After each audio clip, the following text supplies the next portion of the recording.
¿Estaría de acuerdo, preguntamos, con el cierre del Congreso, tal cual lo está proponiendo la máxima autoridad del país? Allí empezamos ya en Twitter a desandar opiniones, a consultar, a debatir.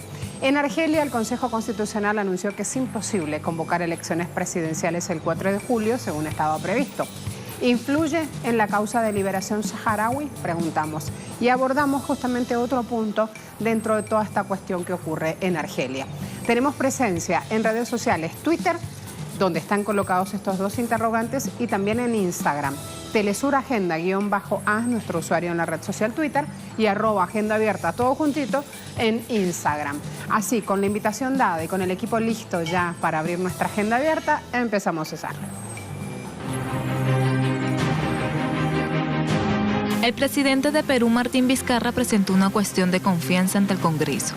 La medida permite al presidente cerrar el Congreso en caso de que no sea aprobados 5 proyectos de ley de su reforma política, aprobada por el 90% de peruanos en un referéndum político en el 2018. No permitiremos que la lucha contra la corrupción sea vapuleada por unos pocos que lo único que pretenden es proteger sus intereses. El presidente hace mención al archivamiento de las denuncias contra el exfiscal de la Nación, Pedro Chavarri, quien fue acusado de organización criminal y encubrimiento personal en el caso de los cuellos blancos del puerto. En la sesión de este martes, los diputados peruanos deberán debatir si aprueban o no el pedido de Vizcarra. En caso de que rechacen, el presidente puede presentar el pedido una vez más. ¿Tendrá Vizcarra el voto de confianza del Parlamento? ¿Hasta dónde va la lucha contra la corrupción en Perú? El análisis hoy en Agenda Abierta.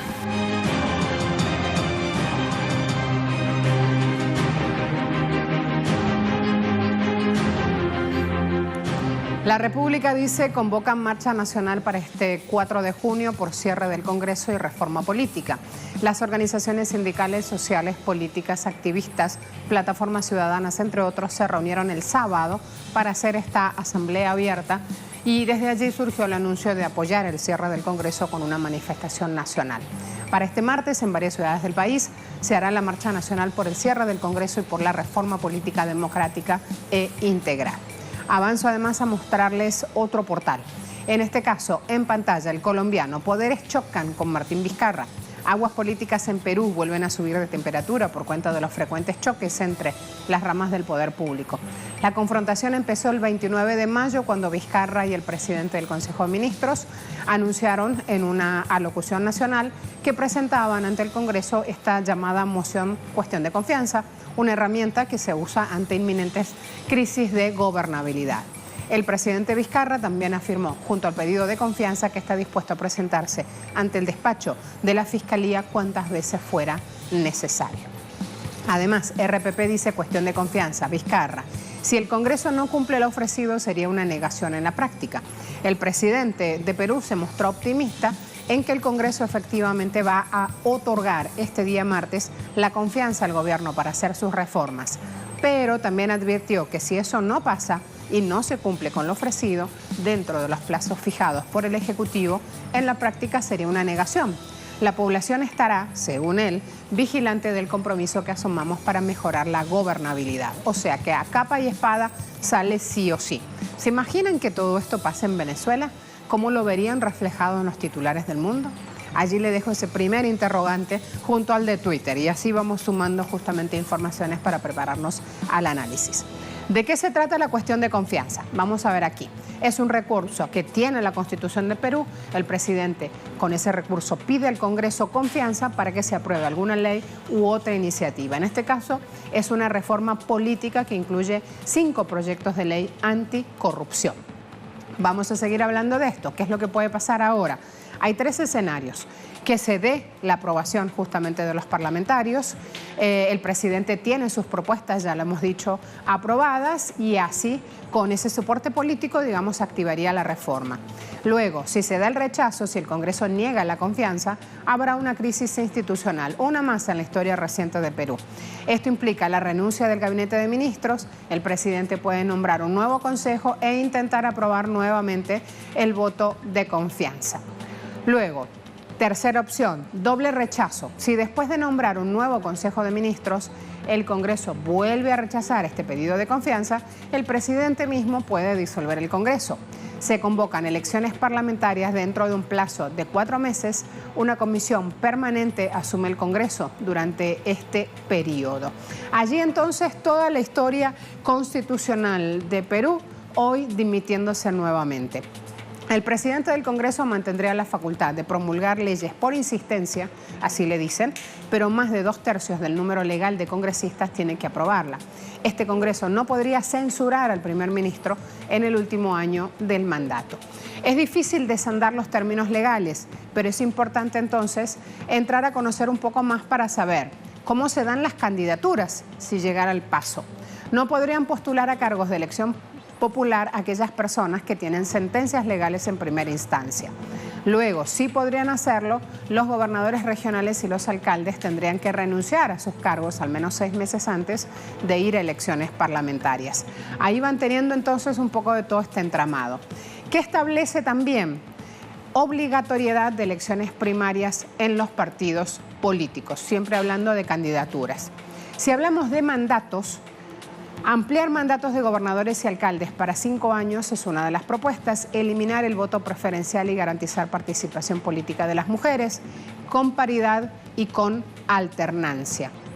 Para que estas iniciativas se apliquen durante el proceso electoral del año 2021, el Congreso debería aprobarlas hasta el 15 de diciembre. Esta es la reforma política por la que tanto lucha justamente el presidente de Perú. El pedido de moción de confianza vino luego que el Congreso suspendiera las acusaciones contra el exfiscal Pedro Chávarri, quien dijo que cuando termine su mandato Vizcarra será denunciado por posibles actos de corrupción. Por eso no me perdona. Allí tienen una disputa muy gruesa de fondo. Breve perfil ahora de quién es este hombre, quién es el exfiscal Pedro Chávarri. Allí lo tienen entonces renunciando al cargo el 8 de enero, según él, en defensa de la autonomía del Ministerio Público. Existe un documento que lo relacionó con la red criminal Los Cuellos Blancos del Puerto, una red de corrupción. En audios filtrados en julio del año pasado, este hombre pedía a un juez de apellido Inostroza que use sus influencias para asegurar su nombramiento en el cargo. Como ven, hay mucho y en el minuto a minuto de Perú se han ido generando múltiples informaciones. De hecho, a esta hora, en los titulares estamos hablando justamente de un tema de Perú que se da en el ámbito parlamentario. Así que esta moción de confianza viene con múltiples organizaciones sociales ya instaladas en la capital del país para estar presenciando los hechos y con múltiples organizaciones políticas también cabildeando, hablando justamente para ver qué es lo que pueden lograr, porque ya saben que esto, a río revuelto, ganancia de pescadores. Jaime Herrera con la información. Muchas gracias por el pase. En efecto, a partir de las 10 de la mañana se iniciará la sesión del Pleno del Congreso de la República, en la cual se estará debatiendo el tema de la moción de confianza solicitada por el presidente de la República. Para ello, el primer ministro Salvador del Solar acudirá para dar a conocer cuáles son estos 5 proyectos de ley que el Congreso deberá decir si aprueba o no para su debate, y que además esto significaría otorgarle la confianza al gobierno. Tiene que ver con temas anticorrupción, por ejemplo, la eliminación del voto preferencial, también la eliminación de la inmunidad parlamentaria, o que ésta sea levantada por un organismo diferente al Congreso de la República, la reconsideración de el desafuero y también la suspensión del fiscal de la Nación, del exfiscal de la Nación, Pedro Chávarri, y otros temas que tienen que ver con las políticas anticorrupción. ¿Por qué es importante este evento? Y es que de no otorgarle la confianza al gobierno, el Congreso de la República, el presidente Martín Vizcarra asume ya la facultad de disolver el Congreso de la República, porque tal como lo plantea la Constitución Política del Perú, en 2 oportunidades que el Congreso le niegue la confianza al gobierno, este mecanismo puede ser aplicado.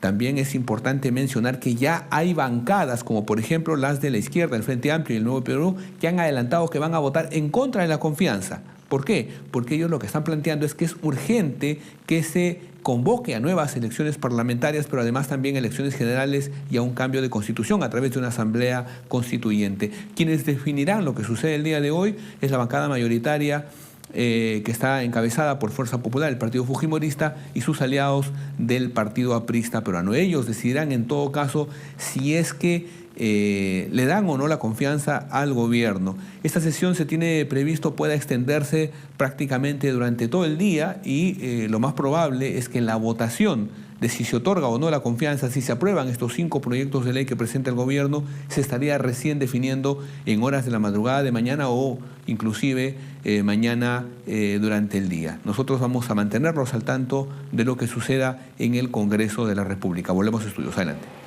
Gracias, me voy con Martín Guerra, analista político. Hola Martín, bienvenido. Muy buenos días. ¿Qué van a plantear hoy desde la izquierda socialista en esta coyuntura política que viven en el país? Es muy interesante lo que está ocurriendo en el país y yo iniciaría el balance, el análisis diciendo 2 cosas, ¿no? Lo primero es que mal haríamos en comprender la crisis política del Perú como una crisis que enfrenta a los buenos, representados por el presidente Vizcarra, contra los malos, el Congreso de la República. El tema es mucho más complejo. Por ejemplo, ¿quién apoya al presidente Vizcarra? Hasta hace muy pocos días lo ha estado apoyando el gremio de los empresarios más poderosos del país, que es la CONFIEP, cuyos dirigentes han estado y están relacionados con el tema de Odebrecht, pero no se les toca ni siquiera con una pluma. Mientras que el Congreso de la República representa poderes pues, mafiosos y lobbies de poder económico perversos en el país. Siempre hemos dicho que esta pugna entre el Ejecutivo y el Legislativo representa una pugna de 2 poderes representados por 2 derechas. Si no, veamos en el plano internacional las opiniones y el liderazgo de Vizcarra en el Grupo de Lima, por ejemplo, que busca sanciones y promueve sanciones contra Venezuela. Son 2 grupos que representan a la derecha. Un grupo mafioso que está promoviendo pues todos estos coimas y pagos por desarrollar diversos negociados con empresas del Estado y con licitaciones y concesiones, que es los que están en el Congreso, principalmente los fujimoristas y los apristas, y el otro grupo que representa a los empresarios tradicionales en el país, que es Vizcarra, el presidente Vizcarra. Lo que hacemos al entender que esta es una lucha entre los buenos y los malos, consigue que no tomemos en cuenta 2 paquetazos legales que tiene el gobierno de Vizcarra. Uno en el plano laboral, ¿no? Y otro en el plano fiscal. Esto es muy peligroso, porque en el plano laboral, por ejemplo, con el total apoyo de la CONFIEP, se están planteando despidos arbitrarios, lo que ellos llaman eliminar sobrecostos al emplear, es decir, que se emplee precariamente a los jóvenes, que en el Perú son millones que están desempleados, o, por ejemplo, reducir el trabajo informal, que son la economía donde trabajan los más humildes peruanos, ¿no? Es decir, las economías de subsistencia. Buscan formalizarlo todo para darle fuerza, sobre todo, a las transnacionales. Y en el plano fiscal están planteando la CONFIEP, apoyada por Vizcarra, que no haya más impuestos para las grandes empresas, sino recargar de nuevos impuestos a los trabajadores. Entonces, estas 2 cosas están pasando desapercibidas. Y si ustedes se dan cuenta hoy día en la petición de confianza que va a ser el primer ministro, el presidente del Consejo de Ministros, Salvador del Solar, ya hay algunos quiebres. La CONFIEP, por ejemplo, publicó algunos artículos en lo que terminó de la semana pasada, diciendo que el gobierno no debía tensar tanto la cuerda y debía respetar el espacio congresal, cuando hace pocos días lo estaba apoyando. Entonces, lo que vamos a ver hoy día es probablemente un acuerdo entre ambas partes. ¿Por qué? Porque los que más defienden las políticas neoliberales y se han fajado por la defensa de estas políticas neoliberales en contra de nuestro pueblo han sido justamente los que están en el Congreso, la gran mayoría, los fujimoristas y los apristas. Cerrar un Congreso que es a todas luces defensor del neoliberalismo podría ser en realidad perjudicial para los intereses de los empresarios, que representados por Vizcarra. Y permitir que este Congreso continúe haciendo lo que quiere también es perjudicial para un gobierno que pretende aparecer como el gobierno neoliberal responsable y honesto. Entonces, creo yo que van a terminar llegando a un acuerdo, ¿no? Claro, nada se puede predecir con certeza porque la política peruana últimamente está muy movida, pero por ahí va el camino, creo yo, van a terminar llegando a un acuerdo. Hay un tema también aquí que es importante cada vez que se habla de corrupción en Perú y es el suicidio del expresidente, que es un hecho que ha ocurrido muy recientemente. Saber que todavía estos manejos y estos entuertos, digamos, políticos salpicados con Odebrecht generan este tipo de debates políticos en la nación, le agrega un componente de incertidumbre importante a la vida política del país. Yo te preguntaba qué iba a plantear la izquierda justamente en esta cuestión, si va a haber acuerdos, si va a haber pactos, de qué manera se van a plantar ustedes ante los hechos.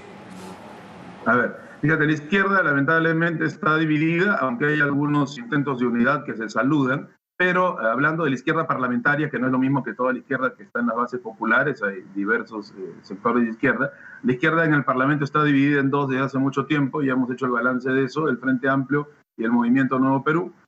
Bueno, el Frente Amplio desde un inicio dijo no a la cuestión de confianza porque entendía que el clamor popular en las calles es una petición de cierre del Congreso. El Congreso tiene la más baja aprobación registrada en todos nuestros años republicanos. Es un Congreso deleznable, formado por individuos, por personajes nefastos ligados a los poderes más corruptos y a las mafias más escandalosas. Entonces la población lo rechaza y el Frente Amplio tuvo una posición de negación a la cuestión de confianza. En cambio, el Movimiento Nuevo Perú dijo públicamente que iba a dar la cuestión de confianza y vino blindando a Vizcarra desde el inicio de su gobierno, incluso blindó anteriormente también a Kuczynski, no hay que olvidar eso. Pero al ver el reclamo de la gente, bueno, habrán reflexionado y el Movimiento Nuevo Perú también se ha sumado a no dar la cuestión de confianza. Entonces, eso robustece aún más la tesis de que si la izquierda parlamentaria no va a dar el voto de confianza, van a tener que llegar a un acuerdo el fujiaprismo con el gobierno para salir con una tercera vía, digamos, este problema en que están entrampados dos fuerzas de la derecha. Recordemos que es tradicional en nuestro país, la derecha siempre ha terminado acordando cuando se han enfrentado en un tema que puede cambiar la historia del Perú. Porque veamos, si se cierra el Congreso y hay un escenario de nuevas elecciones, nuevos sujetos, actores sociales de cambio, de transformación, podrían arribar al Congreso. Yo sé que es muy poco tiempo, en 4 meses, lograr un proceso de unidad y un planteamiento desde el pueblo para tener candidatos congresales que verdaderamente representen el hartazgo popular, pero todo se puede. Entonces yo no estoy muy seguro si es que el fujiaprismo y el gobierno de Vizcarra estarían dispuestos a abrir la cancha, como podemos decir, para que ingresen nuevos actores que surjan de las entrañas del pueblo. Esto es, creo yo, lo que más les preocupa y sobre todo que en un escenario donde se van a plantear estos nuevos paquetazos laborales y fiscales. Hay que tener cuidado con eso. Estamos en una crisis económica en el país y los empresarios necesitan tener la capacidad de poder despedir arbitrariamente y de poder contratar a los trabajadores con un objetivo de precarizar el empleo, ¿no? Es decir, eliminar los sobrecostos, como le llaman ellos. Entonces no es tan fácil el escenario. No se trata de que haya alguien que quiere modernizar las leyes electorales y políticas en el país y un sector que no quiere aquello. Va más allá, va por la continuidad del modelo neoliberal. Tengo 40 segundos más y no quiero dejar de lado la siguiente pregunta, Martín. Yo cuando daba información sobre el tema decía, ¿qué pasaría? ¿Qué titulares tendría? Vamos a ver si ahora puedes oírme mejor. ¿Me oyes mejor? Yo te preguntaba, ¿qué pasaría si toda esta diatriba política se da en Venezuela? Venezuela que allá lejos y hace tiempo echó abajo un pacto de punto fijo, echó abajo justamente un bipartidismo, irrupción. En la irrupción de una nueva fuerza bolivariana encontró justamente un espacio para expresar el pueblo lo que necesita, lo que siente y construir un nuevo futuro. Yo pregunto, ¿cómo verían los medios de comunicación a toda esta cuestión si en vez de pasar en Perú, pasara aquí en Venezuela? Ya me imagino, ya. Los medios de comunicación aquí han tenido una postura bien ambigua. Hasta antes de las medidas de Vizcarra blindaban al fujiaprismo con una fuerza impresionante. Pero parece que esa ley que planteó Mulder hace mucho tiempo de control de los medios no les gustó porque estaba el dinero ahí y entonces eso también tiene que ver, han pasado ahora a blindar las propuestas del gobierno de Vizcarra. Si eso ocurriera en Venezuela, pues me imagino que los medios de comunicación atacarían ese proceso definitivamente, porque a los medios y a todos los poderes fácticos de mi país y en América Latina les conviene siempre esa aparente división entre una derecha liberal y una derecha conservadora, y así se van turnando en el poder. Es lo mismo que ocurre en los Estados Unidos, y tienen sus representantes locales. Entonces, sí es cierto también que sería muy importante en estos momentos en mi patria que existiera una fuerza popular verdaderamente representativa de los trabajadores y las trabajadoras organizados, y que pudieran plantear un cambio definitivo y una ruptura ya de estos vieja dicotomía entre liberales y conservadores. Ya es tiempo que el Perú arribe a un cambio y una transformación verdadera, y creo que se va a lograr. Pero no logramos, valga la redundancia, mucho observando solamente lo que ocurre en la disputa ejecutivo y legislativo. Hay que ver también cómo se golpean las economías del pueblo, cómo se golpea el bolsillo de los trabajadores, qué nuevos paquetazos laborales y fiscales van a ser implantados para empobrecer más a los pobres y enriquecer más a los poderosos. Por ahí pasa el entramado de la construcción de una opción cívica popular, cuando se trata de las canastas familiar, de la economía fundamental de nuestro pueblo. Si se entiende eso, entonces creo que podríamos generar un programa reivindicativo y un proceso de transformación. Martín, hasta luego. En Twitter preguntamos, ¿estaría de acuerdo con que cierre el Congreso de Perú? 48% dice sí, 26% dice no, y otro 26% dice no sé nada sobre el tema. A esta hora, tomando un airecito nuevo, fíjense lo que hace un hombre para rescatar una vida. Y el tweet que menciona y que pone este videíto, que es muy corto, así que va a tener que prestarle atención para seguirlo de cerca y entender, el tweet dice héroe sin capa. Fíjense por qué. Inundaciones. Remera de River. Él está atado, está sostenido por una soga con nudos y con un palo va tocando, va buscando. En este suelo inundado, miren, va tanteando, va viendo. A ver con lo que se encontró. A ver, ¿lo tienes, papi? Esa es la frase que se escucha. A ver. Sí, lo tengo. Y ahí lo rescato.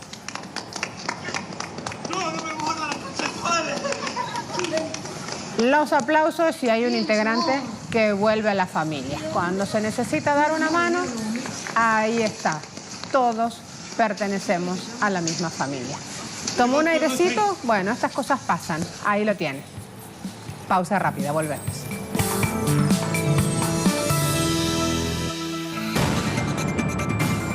El Consejo Constitucional de Argelia anunció la imposibilidad de celebrar las elecciones presidenciales el próximo 4 de julio. El organismo rechazó los 2 expedientes de candidatura de Abdelhakim Amado y Yamit Touhari, quienes no lograron recolectar las 60.000 firmas exigidas por la ley argelina. Por lo tanto, sus candidaturas fueron suspendidas. Además, el alto organismo no dio ninguna fecha para nuevos comicios e indicó que el actual presidente provisional, Abdelkader Ben Salah, tiene la obligación de convocar un nuevo cuerpo electoral. Según especialistas, este escenario no está previsto legalmente, ya que el mandato del presidente interino, Abdelkader Ben Salah, llegará al fin el próximo 8 de julio. El aplazamiento de las votaciones se produce después de intensas semanas de protestas, que se repiten cada martes y viernes, donde grupos opositores exigen la renuncia inmediata de toda la directiva del gobierno de Abdelaziz Bouteflika, quien gobernó el país por los últimos 20 años con el respaldo del pueblo argelino. Un panorama inédito se asoma en Argelia. Hoy, en Agenda Abierta, debatiremos cuáles son las opciones del gobierno y de los argelinos para solventar esta crisis política interna dentro de los términos legales y constitucionales.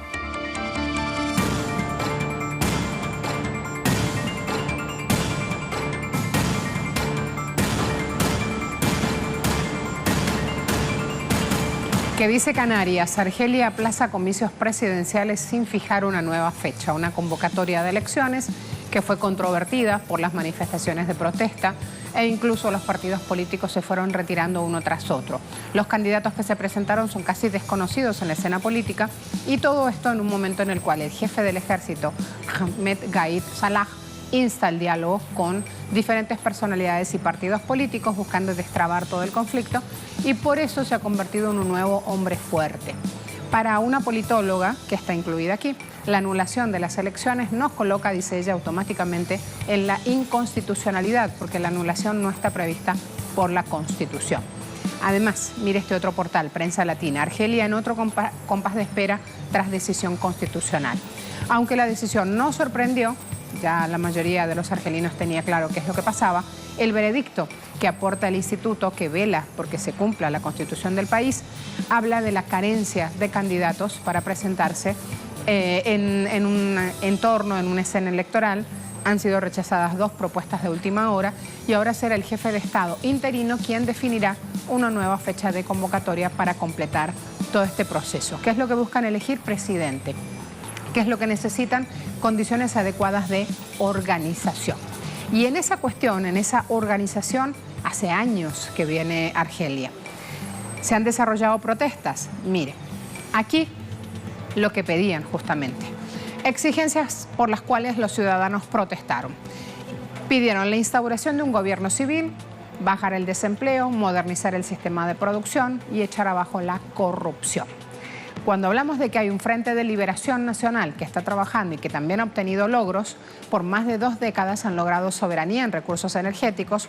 Para esto han usado la figura de nacionalización de esas empresas, han usado una ley de concordia civil con la cual han buscado la paz.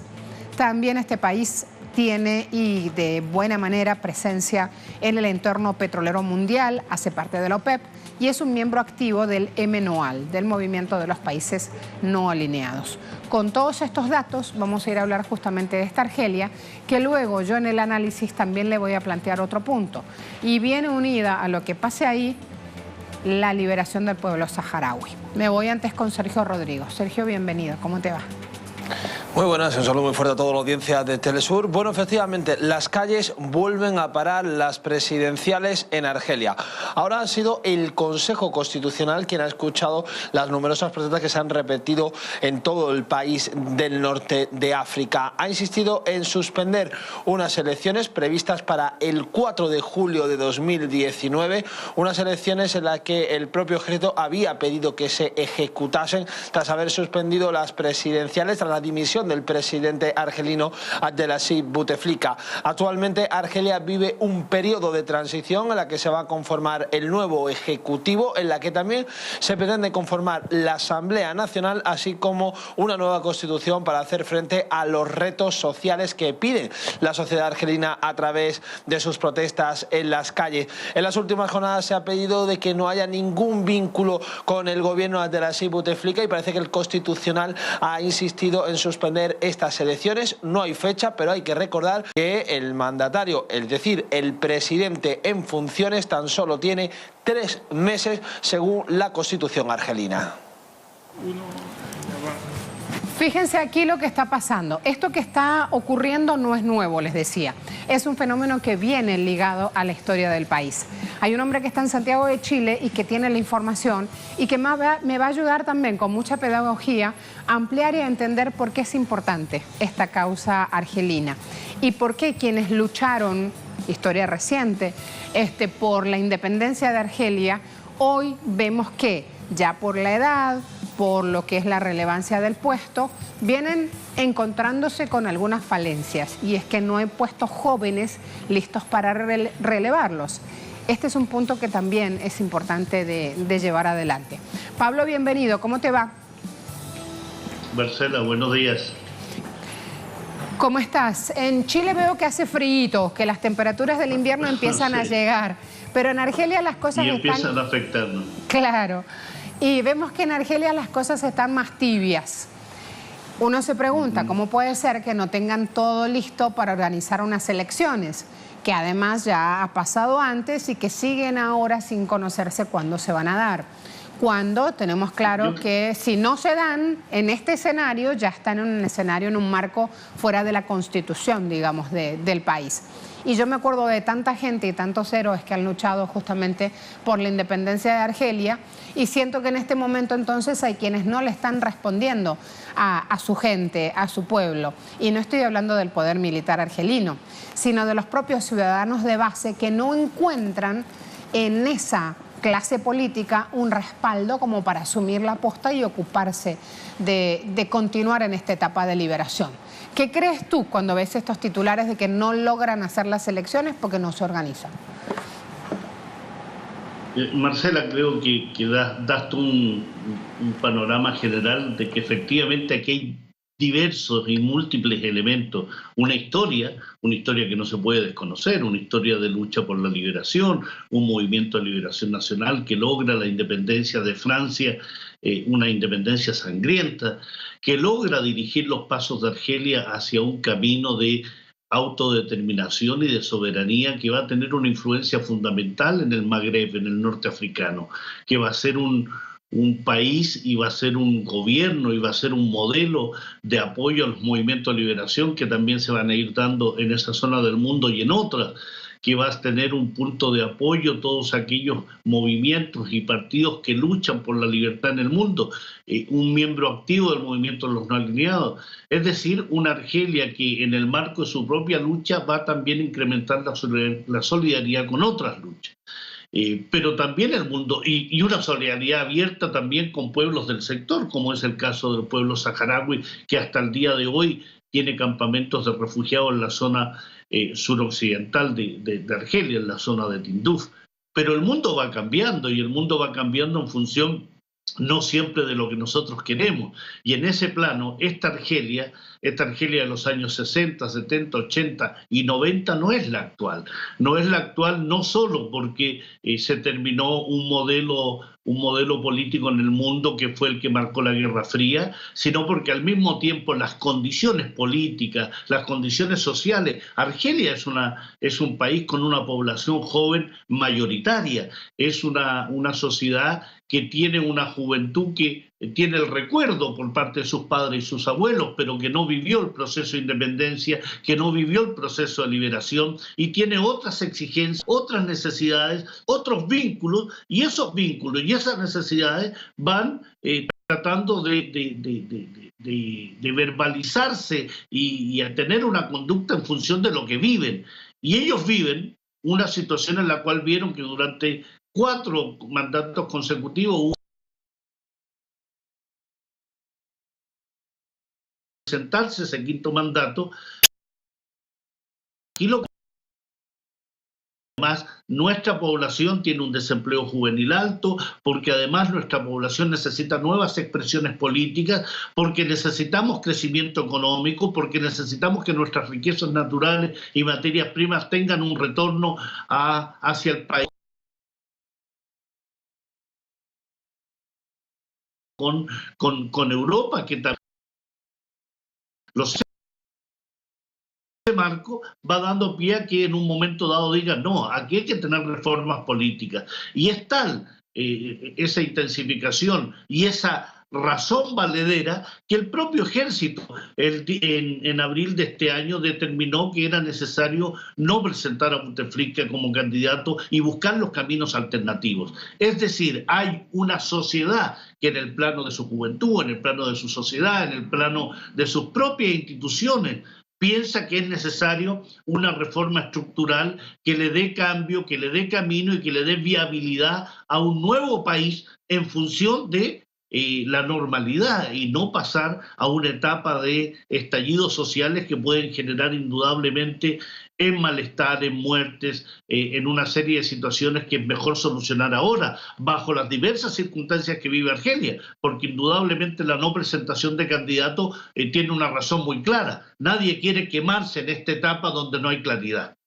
Ese término de no quemarse tiene que ver específicamente con que no hay candidatos para esta actual coyuntura, donde no hay claridad cuál es el camino a seguir. Y cuando no hay una claridad en el camino a seguir, entonces el llamado del ejército, el llamado al Frente de Liberación Nacional y de otras fuerzas políticas es diálogo social, diálogos con la oposición, el gobierno, pero también con la claridad que esta población ha dicho, ha mandatado, ha sostenido que no quiere seguir manteniendo relaciones con ese viejo régimen, con ese viejo gobierno, a pesar de toda la historia, a pesar de todo el significado que tuvo esa camada de dirigentes que indudablemente supera hoy los 80 años y se necesita indudablemente una renovación política en Argelia.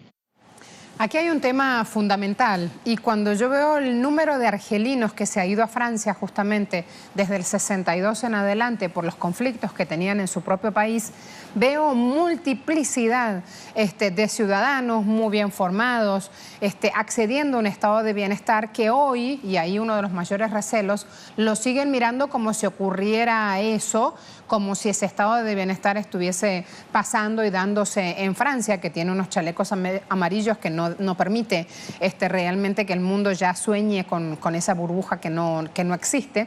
Estamos hablando de que a Francia llegaron más de 1 millón de ciudadanos argelinos, más de 1 millón incluso de excombatientes y cerca de 1 millón de argelinos o franco-argelinos. ¿No será, pregunto, que también Francia desde afuera quiere volver a su terruño y quiere seguir disputando los espacios de poder en Argelia? Hay muchísimo de eso también, Marcela. Hay aquí una clara presencia francesa en aquellas zonas donde quiere recuperar ínfulas imperiales, ¿no? ínfulas metropolitanas. Recordemos que Argelia fue considerada una provincia francesa. Más de 1 millón de franceses habitaban en Argelia y significó una guerra de independencia muy sangrienta con más de 1 millón de muertos.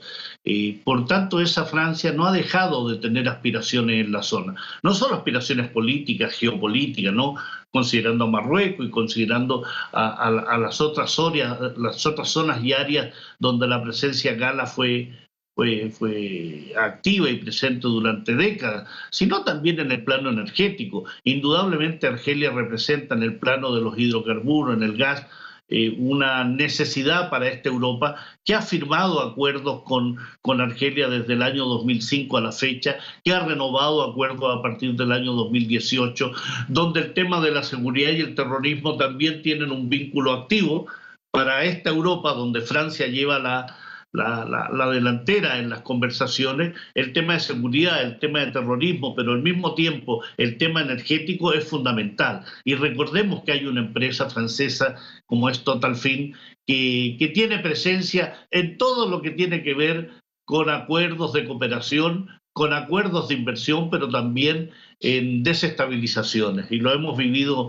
no solo en Libia, que es vecino de Argelia, lo hemos visto también en Siria, donde estas empresas, en específica estas que te menciono, tienen una presencia fundamental en tratar de adecuar las condiciones políticas, sociales y económicas de los países a sus propios intereses. A mí no me cabe duda que Francia está también muy interesado en que la inestabilidad de Argelia logre estabilidad en las relaciones entre Francia y aquellos gobernantes que surjan de esta intríngulis política. Y en ese plano también Francia tiene una responsabilidad que no siempre lo ha asumido con la altura que se necesita de un país que ha tenido la presencia y la importancia en esa zona africana, y tiene la responsabilidad de apoyar el diálogo, la negociación, no la desestabilización. Estos son los momentos donde los países que son más desarrollados desde el punto de vista económico, no siempre político, tienen que tener una responsabilidad muy alta. Aquí hay que hacer un llamado al diálogo social, un llamado al diálogo político, donde las instituciones argelinas, partiendo por el Frente de Liberación Nacional y donde el ejército también se ha pronunciado por la importancia que tiene el ejército en Argelia,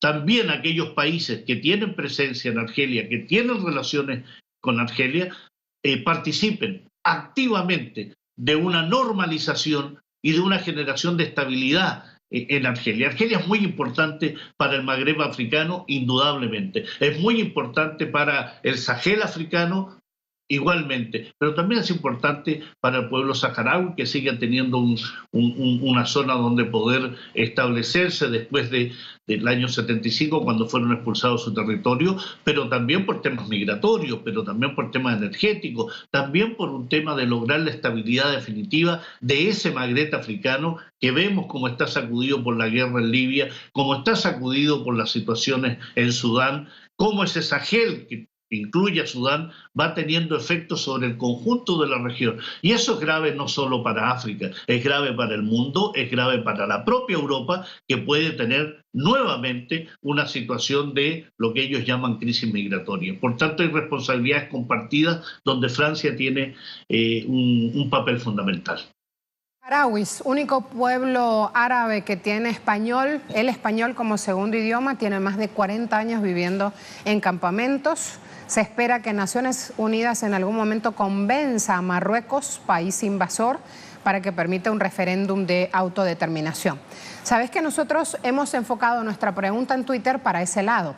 Decimos, esto que está pasando en Argelia, donde el Consejo Constitucional anuncia que es imposible convocar elecciones presidenciales para el 4 de julio, toda esta cuestión política en Argelia, ¿influye en la causa de liberación saharaui?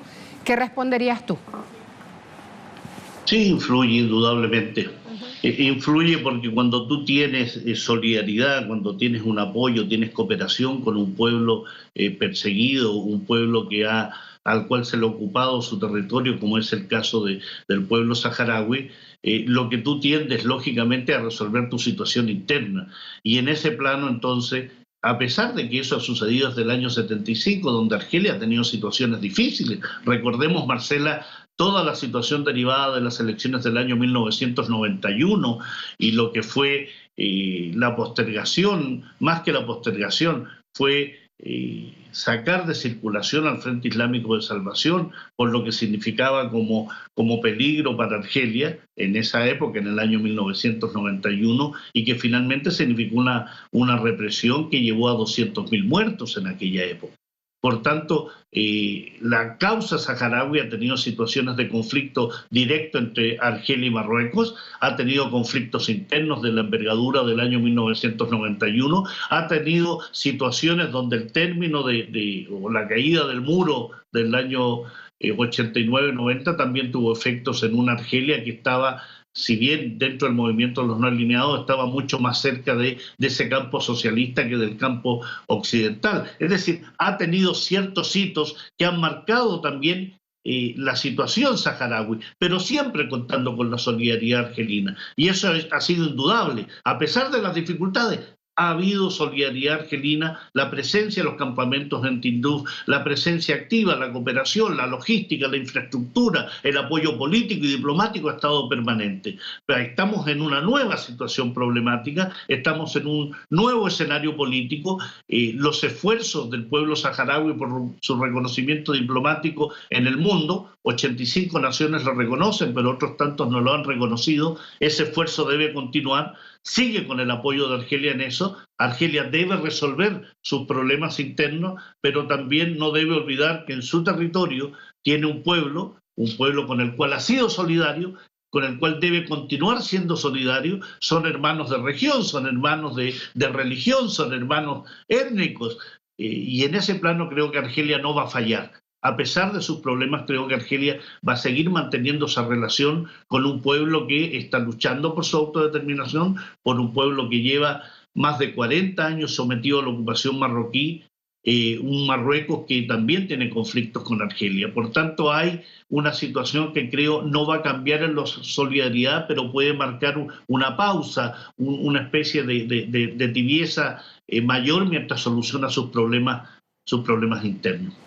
Muchas gracias por este tiempo. Voy a leer también las respuestas a nuestra pregunta en Twitter, a ver qué es lo que dice la gente. ¿Influye lo que está pasando en Argelia en la causa de liberación saharaui? 43% dice sí, 6% dice no, y hay un 50% que dice no sé. Imagínense, millones de personas que no pueden volver a sus casas por los conflictos y todavía cuánto nos falta por aprender, conocer, investigar, buscar, saber lo que le pasa al otro. En este caso, en Argelia. Otros temas.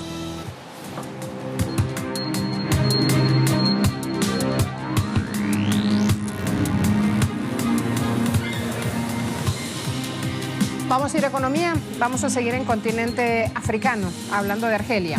Luanda se alista para recibir la conferencia y exposición de petróleo y gas, un evento que se va a hacer del 4 al 6 de junio, un foro donde se prevé debatir sobre cómo reestructurar este sector, cómo seguir peleando por un precio justo, cómo lograr un mercado atractivo para los inversionistas.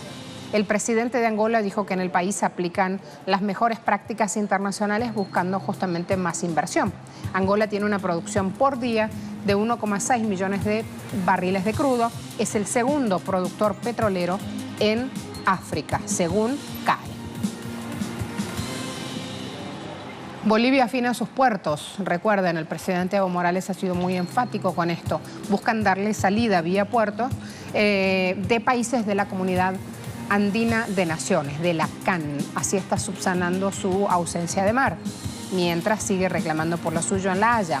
Autoridades bolivianas trabajan con mecanismos que complementen con Ecuador, Colombia y Perú esta posibilidad de ir a mercados a través de puertos marítimos del Pacífico.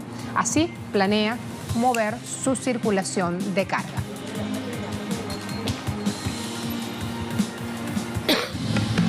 En Chile, el presidente Sebastián Piñera propone una reforma constitucional que prevé la disminución de escaños en el Congreso, pasando de 155 diputados y 43 senadores para 120 y 40 respectivamente. En la misma línea, busca limitar la reelección de los parlamentarios y alcaldes. El mandatario afirma que la reforma busca agilizar la labor del Congreso Nacional en materia legislativa. La propuesta surgió en un momento de crisis en su gabinete, luego que fueron divulgados varios casos de corrupción relacionados con su gobierno. Senadores y diputados de la oposición advirtieron que la decisión de rebajar de 38 curules en el Congreso tiene como objetivo volver al formato de la Cámara bilateral, lo que facilitaría que algunas minorías sean sobrerepresentadas y otras subrepresentadas. Por ello, la bancada del Partido Socialista propone un Congreso unicameral para aumentar los niveles de participación por igual de los legisladores chilenos. Mientras Piñera busca aprobar su reforma constitucional, desde las calles el pueblo protestó frente al Congreso para exigir al mandatario la desmilitarización del Cauca, desprivatización de los servicios públicos y el cese a la represión a la protesta. Hoy en Agenda Abierta haremos foco en este proyecto impulsado por Sebastián Piñera y qué objetivos busca ante el creciente rechazo hacia su gobierno.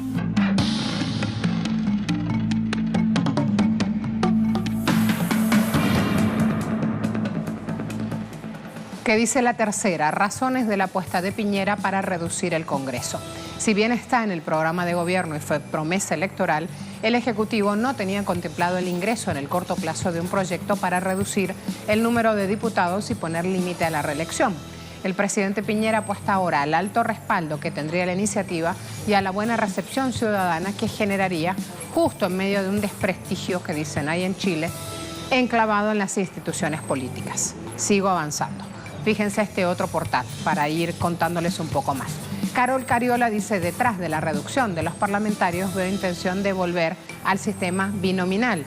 Esta parlamentaria, que es del Partido Comunista, dijo que lo importante en esto es discutir qué es lo que hay de fondo, porque si lo que hay de fondo es mejorar la institucionalidad para poder facilitar la tramitación de proyectos de ley, ahí nuestra propuesta es establecer un sistema unicameral y juntar los parlamentos. Ahora, si la propuesta es reducir los costos de funcionamiento del Parlamento, lo que respondemos es reducir la dieta parlamentaria y no reducir el número de parlamentarios, también podría ser una opción.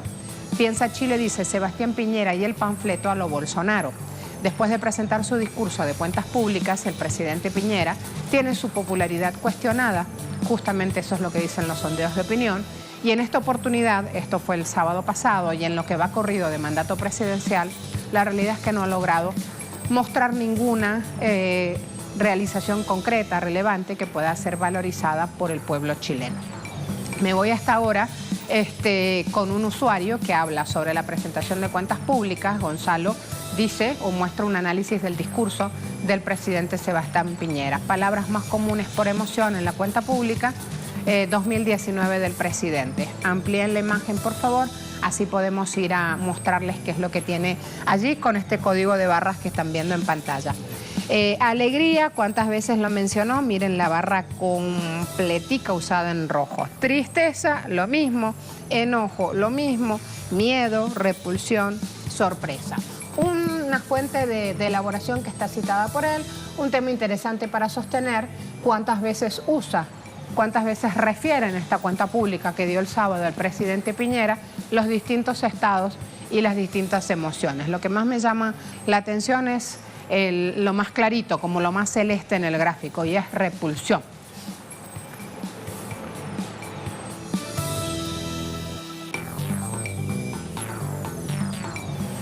Me espera Tiare Venezuela, voy con ella. Sería una vieja añoranza de la derecha tener menos democracia. Así lo afirmó el senador del Partido por la Democracia de Oposición, el senador Guido Girardi, con respecto a esta reforma constitucional presentada por el presidente Sebastián Piñera en su pasada cuenta pública. Cuenta pública donde da cuenta, valga la redundancia, de lo avanzado hasta el momento en el gobierno, proyectos de ley, reformas y también iniciativas legislativas. Pero también se marca la hoja de ruta de lo que serán sus próximos años. Y en esa hoja de ruta, como lo dijo el ministro secretario general de Gobierno, está esta reforma constitucional que el ministro Blumer dijo que se hará cumplir. El senador Girardi fue mucho más allá con sus comentarios e incluso dijo que algunos añoran en la derecha, como en la época militar, en la época de la dictadura cívico-militar, tener solamente cuatro parlamentarios, o haciendo alusión a la Junta Militar. Una reforma constitucional que en sus conceptos reduciría el número de senadores de diputados. Los diputados pasarían de ser 155 a 120 y los senadores de 43 a 40. Ese es el número de reducción que propone el presidente Sebastián Piñera. Por otro lado, el presidente del Partido Comunista, Guillermo Tellier, dijo que, que el Parlamento es una instancia democrática y que esta reforma constitucional, por el contrario, representa una reforma antidemocrática.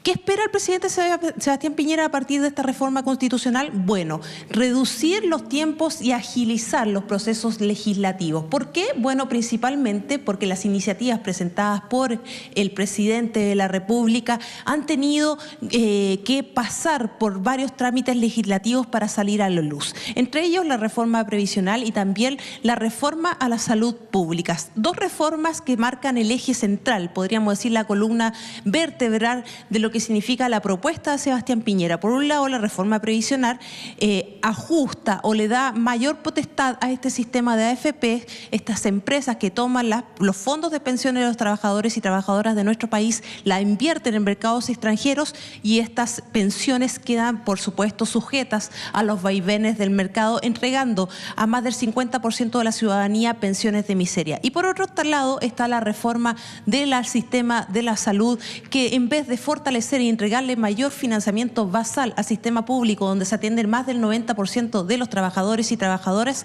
lo que le entrega es mayor financiamiento al sistema privado para que éste le preste servicios al sistema público. En esto se basaría entonces esta propuesta de reforma constitucional. ¿Por qué? Bueno, porque han habido distintos trámites legislativos donde se han quedado entrampados estas reformas tan vitales para el presidente Sebastián Piñera, que se enmarca en pasar los derechos fundamentales, estos derechos que fueron públicos hasta el golpe cívico-militar y la dictadura de Augusto Pinochet, pasarlas a manos de privados y perpetuarlas en ese sentido. Es por eso que, bueno, la reducción de diputados y senadores para estos políticos de oposición representa justamente esto, una antidemocracia, y por otra parte reducir el debate y reducir, por supuesto, la capacidad de representatividad de todos los ciudadanos y, por supuesto, salvaguardar los derechos fundamentales. Una reforma constitucional que está en el ojo del huracán, podríamos decirlo como decimos en buen chileno, está abriendo las críticas del mundo político y también del mundo de los trabajadores, que no, ya lo han dicho hoy, no se quedarán con los brazos cruzados ante esta reforma constitucional, que lo que hace es reducir los tiempos, pero también darles mayor chance a la derecha nacional para seguir avanzando en su sistema de neoliberalizar los derechos fundamentales del país y pasarlos desde el sistema público al sistema privado. Muchas gracias a todos. Será hasta mañana.